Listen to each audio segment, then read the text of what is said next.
Alright, here we go. 12-year-old boy who stopped a German spy.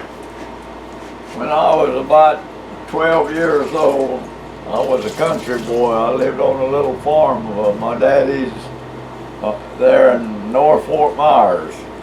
Well, I was always wanting to do something, to work and do this and that, so I got me a job down at a motel. They had 12 cottages there to mow the grass with a push lawnmower. They don't have no motor lawnmowers back in them days, back in the 30s and 40s. So I got me a job down there mowing the grass of each one of them and picking up their garbage every night and burning it. Well, every day during the Second World War in about 1942, there was a woman, there was a plane that flew over across the cabins every afternoon, and and I picked up their garbage and all, and one day I seen them out there with a white sheet. The two kids, they was about 9, 10 years old. One was on each corner of the sheets, and she had the other end of it, and she was waving it up and down. And I said, I wonder what they doing that for.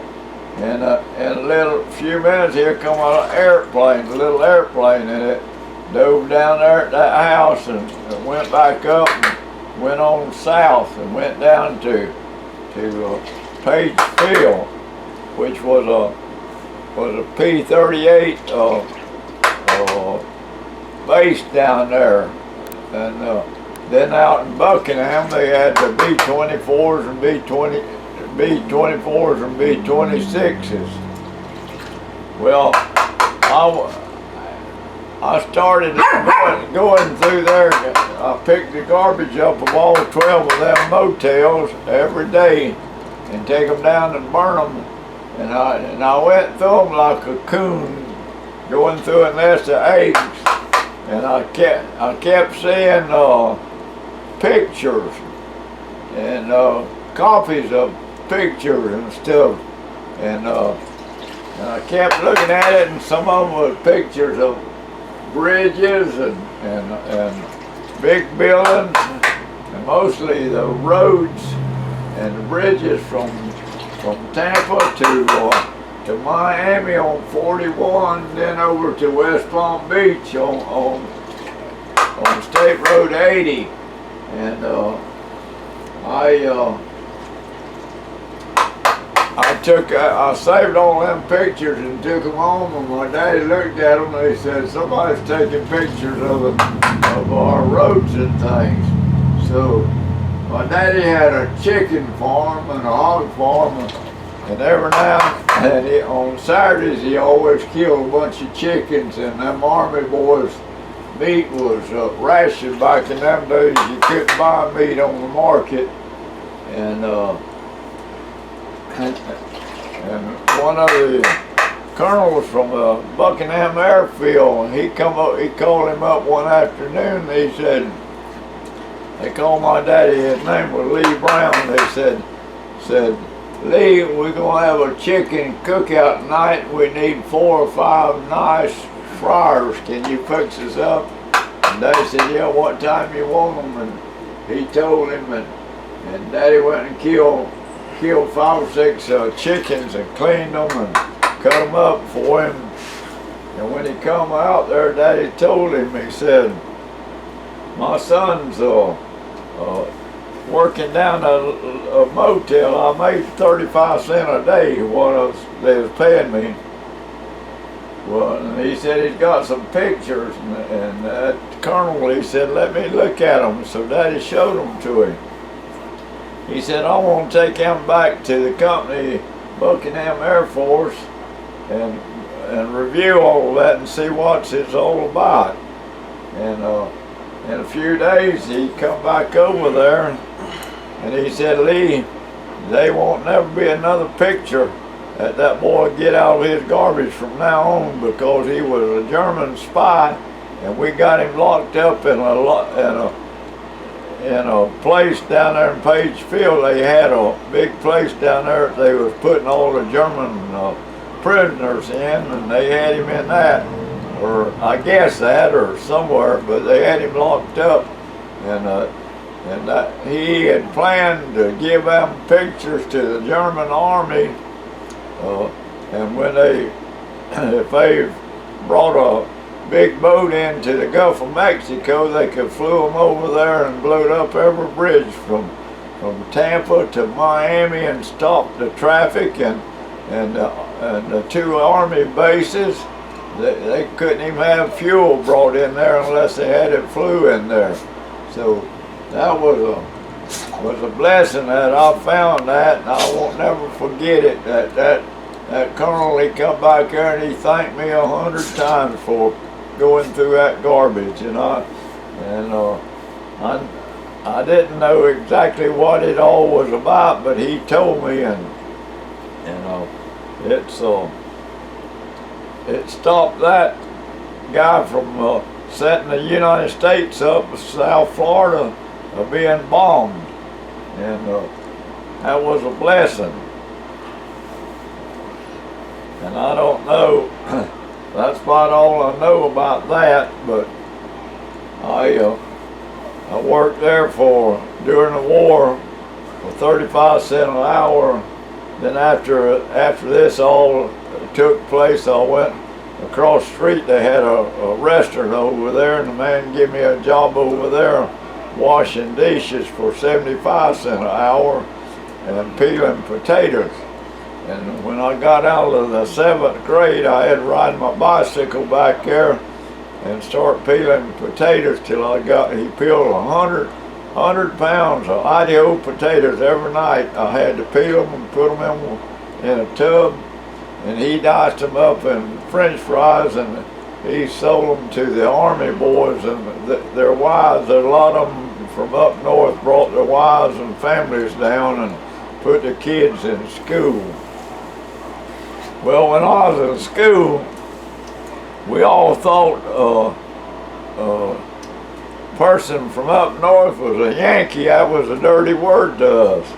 And when they come down in the winter time from Ohio, they'd bring their children, they'd put them in school. So every time a boy would come there, we'd try him. Me and old Chill Williams, we thought we were tough, and we'd try him. And one day, there was one boy named Yank, and he was a Yankee, but he was a good boy, but we didn't think so. We thought he was bad news being a Yankee. So old Chill was going down the doorsteps of a 2-story school, and he walked by him, and Chill hit him side the head. Well, he busted the skin on him. He went to the office and told the principal, Tipton, said that boy hit him going down the doorsteps. And old Tipton, he knew that me and old Chill, we fought a lot there around at school. And he called both of us. He called a coach, Kelly. Nick Kelly was a coach. He was a retired Navy man that got wounded in service. And Nick, he had married the nurse in the hospital that he was stayed in. He fell in love with her, married her, and raised a family there in Fort Myers. Then ended up being the chief deputy for Snag Thompson. Well, he called him in there and he said, "I've called a judge and I want you to go get Rupert Brown and Chill Williams and bring them in my office." So he went and got me and Chill, and he didn't tell us what it was for. So we got in the office, and he said, "I want you, Nick, to take him down to the judge's office at the courthouse. He wants to talk to him." So he loaded us up in his car, drove down the courthouse, and took us into the judge's office. And Judge Hiram Bryant was a fine man. He was crippled. He had been crippled all his life, but he had been a judge for a long time. And he called us into there in his office, set us down, and started talking to us. And finally he said, "Rupert, you like to fight?" And I said, yes, sir. Wasn't no need of lying to him, because he knew what we was all about. And he said, Chill, you like to fight? And he said, yes, sir. He said, I got 2 alternations for y'all boys. Said, I'm gonna tell you, I just starting a boys club, a boxing club, a Golden Glove boxing club out at Terry Park, a boys club out there, and y'all got either to go out there and join my boys club, or I'm gonna send you to Marianna up there to that boys club up there. And he said, y'all will get some good fights up there, because there's a bunch of mean ones up there. So I told him, I said, Judge, if you don't tell my daddy that y'all got me down here, I'll join your boys club. And he said, okay, I won't say nothing to him about it. And he was a good friend of my daddy's. But I know he never said nothing to him, but I joined that boys club, and Chill joined it. And we started going out there, and he had us going and training and exercise and all of that. And one day I was bouncing around there, and I thought I was tough. And he had Pygott was a coach out there, and I went by him and I hit him on the shoulder, and he running around and hit me so hard in the rib that he broke one of my ribs.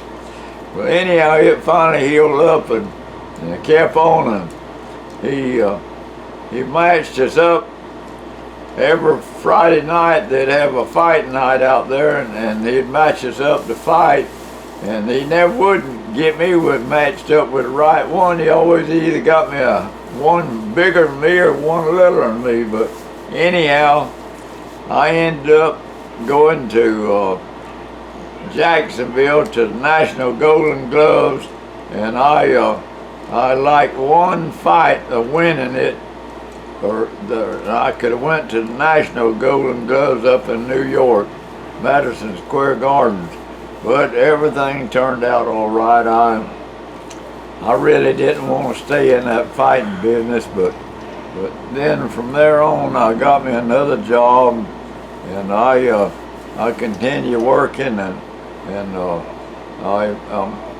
one day a boy come by the house, and he had a bunch of rope, and and I was always crazy about a piece of rope, and he said, you want a piece of rope? And I said, yeah.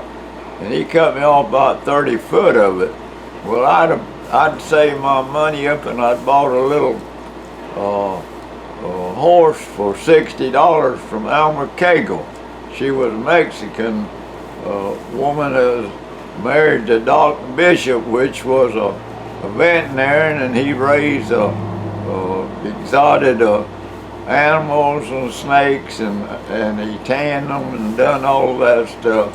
And so we You gotta wrap it up. You got 1 minute before the video ends.